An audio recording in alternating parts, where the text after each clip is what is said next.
அனைத்து தமிழ் சொந்தங்களுக்கும் வணக்கம்.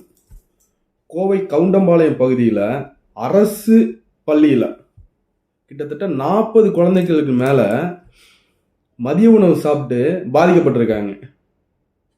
நம்ம பள்ளி கல்வித்துறை அமைச்சர் அன்பில் மகேஷ் பொய்யாமொழி அவர்கள் இன்ன வரைக்கும் குரல் கொடுக்கல.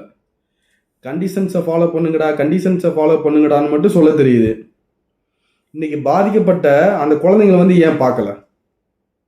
நீங்களா இருக்கட்டும், முதலமைச்சராக இருக்கட்டும், துணை முதலமைச்சராக இருக்கட்டும், கரூர் செந்தில் பாலாஜி அவர்களாக இருக்கட்டும், யாருமே ஏன் அந்த குழந்தைங்களை பார்க்கல? அந்த அளவுக்கு உங்களோட ஆட்சி இருக்குது. எப்படா மற்ற கட்சி மேலே பழிய தூக்கி போடலாம்? ஐயோ, நம்ம பண்ணுற தப்பெல்லாம் தெரியப்படுத்துகிறானுங்களே, அந்த தப்பை எப்படி மறைக்கிறது? இப்படிங்கிற விஷயங்களை மட்டும்தான் பண்ணுறீங்க. தயவு செஞ்சு அந்த குழந்தைங்களை போய் பாருங்கள். பார்த்து அந்த குழந்தைங்களுக்கு என்ன உதவியோ அதை பண்ணி கொடுங்க. இதுதான் ஒரு வேண்டுகோளாக வைக்கிறேன். அந்த குழந்தைங்க சீக்கிரமாக நலமடைஞ்சு வீடு திரும்பணும்னு கடவுளை வேண்டிக்கிறேன். நன்றி.